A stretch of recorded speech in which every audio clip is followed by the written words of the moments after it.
तो तुम 8,000 रुपए उस कस्टमर से कमा सकते हो। लेकिन मेरे को समझ में नहीं आ रहा है कि यार कि ये ओवर बजट है या अंडर बजट है। तो मैं एक नया चीज बताता हूँ, देखो ये होता है लाइफ टाइम वैल्यू के टोटल मिला के 50 स्टूडेंट्स हम लोग का कोर्स ज्वाइन किए 3 ठीक के लिए। भाई ठीक है भाई, कॉलेज टू करियर के लिए मैंने अभी ऐड स्टार्ट किया है यार। इसका बजट जो है ना, मैंने डिसाइड किया 30-40K का बजट डिसाइड किया हुआ है। अच्छा। और अब तक जो है ना 2-3 लोग ही कोर्स के लिए लाइन हुए हैं। अच्छा। लेकिन मेरे को समझ में नहीं आ रहा है कि यार कि ये ओवर बजट है या अंडर बजट है। मतलब आई डोंट नो, मतलब सही जा रहा है कि नहीं जा रहा। तो मैं एक नया चीज बताता हूँ, देखो हम लोग ना एक बिजनेस टर्म में हम लोग यूज करते हैं LTV। ये होता है लाइफ टाइम वैल्यू।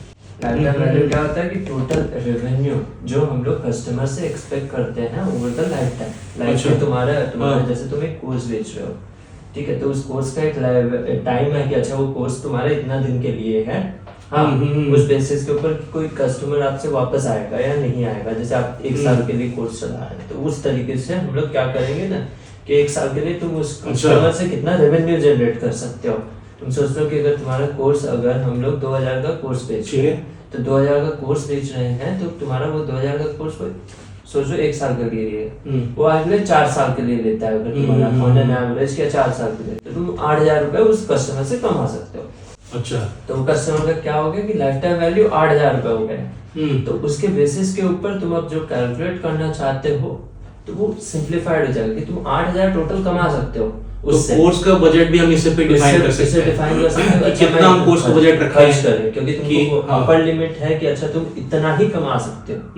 तो उसमें तुम अपने सारे के सारे एक्सपेंसेस उसमें डिवाइड कर दोगे, तो उस तरीके से हम लोग सारे के सारे कर सकते हैं। इसमें मान लो कि मैं 30-40K कर रहा हूँ, तो क्या मेरे को कोर्स का बजट रखना चाहिए? जैसे मान लो कि मैं एक DSA एल्गोरिथम का कोर्स रन कर रहा हूँ, ठीक है, तो एक कोर्स का प्राइस मैं क्या रखूँ कि जैसे मान लो कोर्स का टाइमलाइन है 3 मंथ्स का। हाँ, तो कोर्स का टाइमलाइन हमारा 3 मंथ का हो गया एंड हमारा 30-40K का बजट हो गया। एंड फिर मतलब कोर्स का जो प्राइस होना चाहिए वो क्या हो जाना चाहिए? अच्छा, यहाँ पे ये 30-40K अभी तुम्हारे माइंड वाली चीज है, ये ऊपर नीचे कुछ भी हो सकता है। तो इस नंबर को भूल जाते हुए हम लोग ऐसा करते हैं कि जैसे 3 महीने का कोर्स, जैसे कि तुम्हारा एक रिटेंशन है, जैसे सोचो ऐसा मान लेते हैं कि टोटल मिला के 50 स्टूडेंट्स हम लोग का कोर्स ज्वाइन किए 3 के लिए, ठीक है, 50% ज्वाइन किए। अब 50% में से ऐसा हुआ कि अगला कोर्स के लिए भी तुम्हारा सेम कोर्स के लिए तुम्हारा एक परसेंटेज हम लोग कैलकुलेट करेंगे जो लोग की वापस ज्वाइन करेंगे।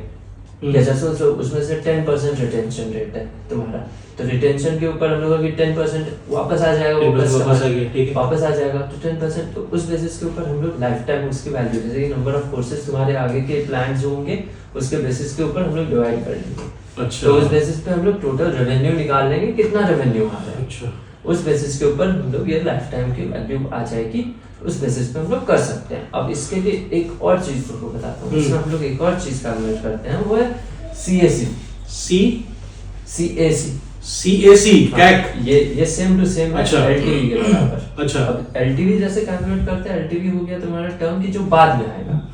अब CAC आ गया कि वो जो तुम्हारा पहले खर्च हो रहा है। CAC customer acquisition cost. अच्छा।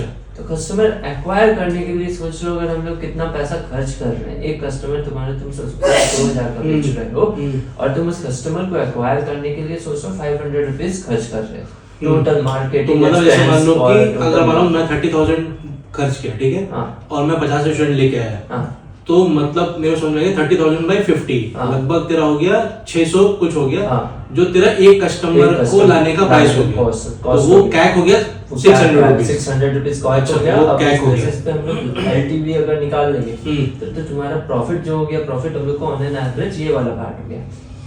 इस तरीके से हम लोग कैलकुलेट कर सकते हैं, तो मैं फोरकास्ट कर सकते हो कि अच्छा हमारा ये वाला मॉडल क्रिएट हो गया, ये हमारा बिजनेस।